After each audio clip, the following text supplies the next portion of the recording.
Mega mega love shout out at magandang araw po sa ating lahat, lalong-lalo na po sa ating mga manonood sa sulok makinig ng mundo. Magandang umaga, magandang tanghali at magandang gabi po sa ating lahat.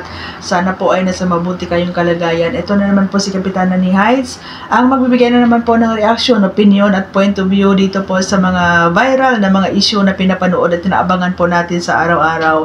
And for today's reaction video is magbibigay po tayo ng ating pananaw, no, dito sa mga nangyayaring kaguluhan ngayon sa buhay po ni Tekram, no? Ito po yung napaka-controversial na pag-alis ni Dave sa pamilya Manalastas, no?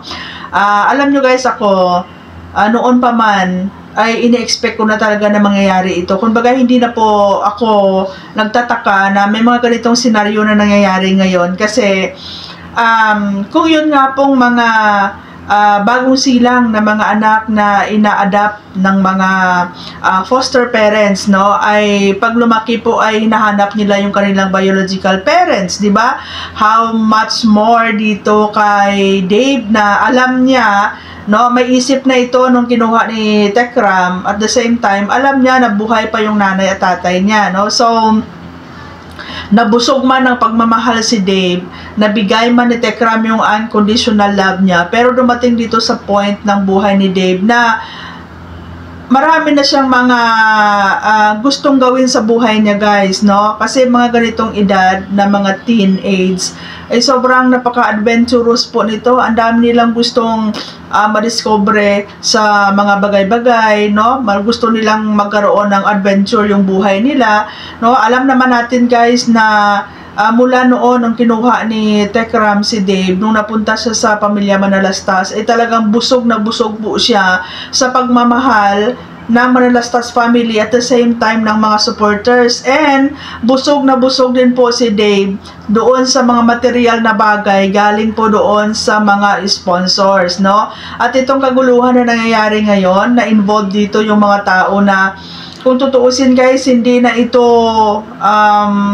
nakapagtataka kung bakit nakapasok ito sa buhay ni Dave, kasi noon pa man may mga access na ito guys, may mga access na sila sa buhay ng Manalastas at may access na sila sa buhay ni Dave.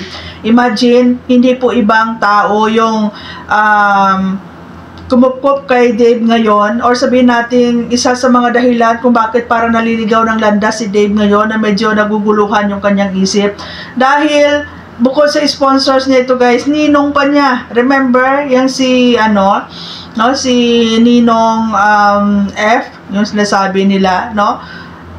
Hindi na po ito bago, no, na kung tutuusin ay pwedeng-pwede niyang pasukin yung buhay ng Manalastas, pwede niyang pasukin yung buhay ni Dave kasi very open si Tekram guys, no? Very open siya dito sa mga taong merong connection sa buhay ni Dave. Very open siya dito sa mga sponsors na gustong magbigay ng gift of love. Gustong makita si Dave. Open din po ang bahay ng Manalastas para mapuntahan na kung sino mga supporters. Sa edad ni Dave, ang dami po niyang mga tawag dito, mga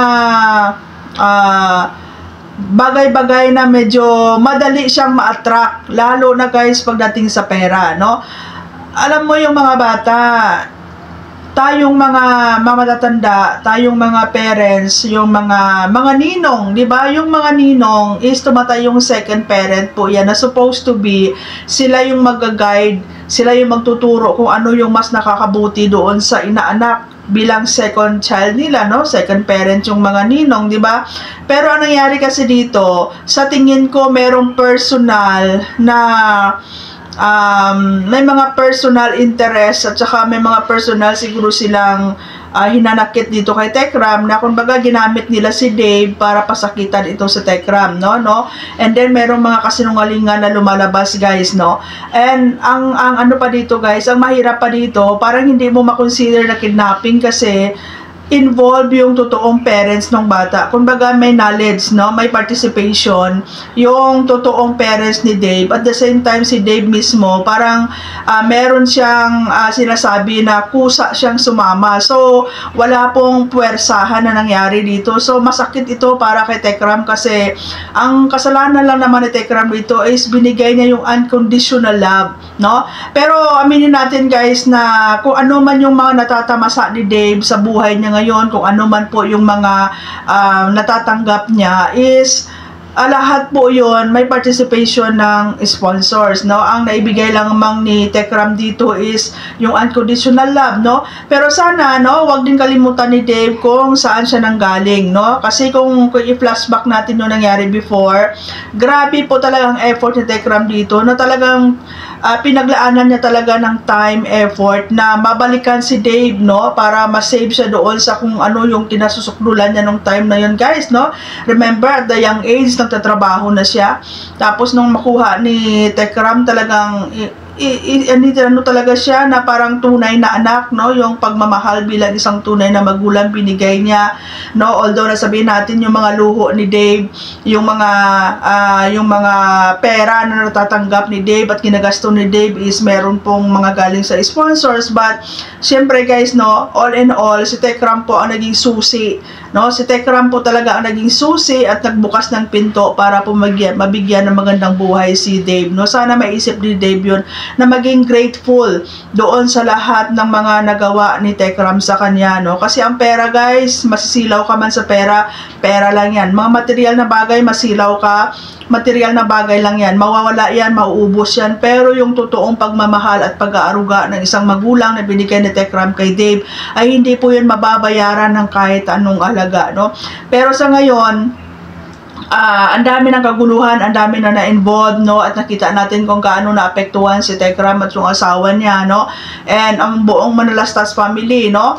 Pero wala tayong magagawa, guys, kasi nangyari na eh, 'di ba? Nangyari na. So siguro para sa akin, no, kung ako masasabi ko lang para kay Tekram is i-let go na yung dapat i-let go, kasi kung hindi naman nakakatulong at hindi na healthy para sa sitwasyon, di ba, i-let go na, and wag nang bigyan ng second chance, kasi yung sinasabi nila na bumalik si Dave, tatanggapin pa nila. Para sa akin guys, kung nagawa na yan ngayon, may posibilidad na gagawin na rin yan before, kasi maiisip ni Dave na di ba, kahit anong kapangit yung gawin ko, tatanggapin pa rin ako. Kumbaga, andyan na yung ano guys, na andyan na yung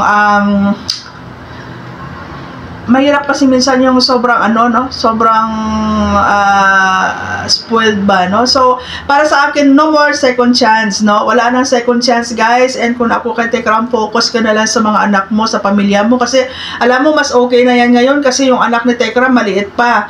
Pero kung yung edad ng anak ni Tekram ngayon ay kaedad ni Dave, may posibilidad na sasama ang loob niya sa kanya, kasi sila yung legit na pamilya na andyan yung totoong anak niya, pero parang yung ano niya, yung pagmamahal niya, yung time niya is parang nandito kay Dave na hindi deserve, no? Sa totoo lang guys, hindi deserve ni Tekram na gawin ni Dave para sa kanya yon, di ba? Pero nangyari na yung dapat mangyari, and it's a lesson learned, no? It's siguro sa nangyari ngayon, it's a lesson learned doon sa mga sponsors na wag po tayong buhos-buhos ng pagbibigay ng pagmamahal, material na bagay, kasi at the end of the day nasasaktan tayo guys, no?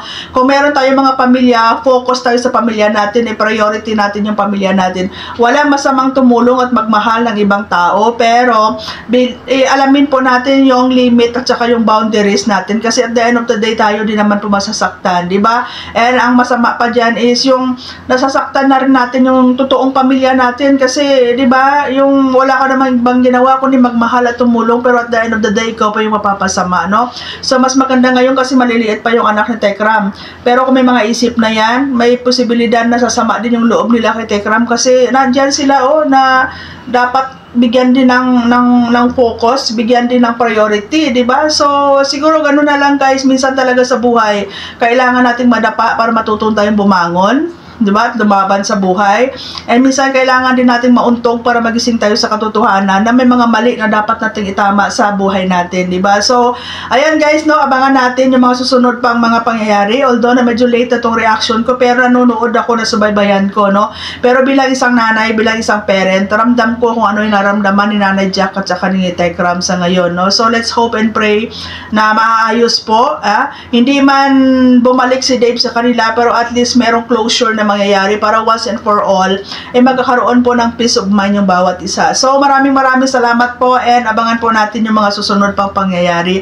At sana po sa bawat episode na napapanood natin ngayon sa nangyari sa buhay ni Tekram, meron po tayong mga lesson na makukuha po at ma-apply natin sa mga buhay-buhay natin. Thank you so much and God bless.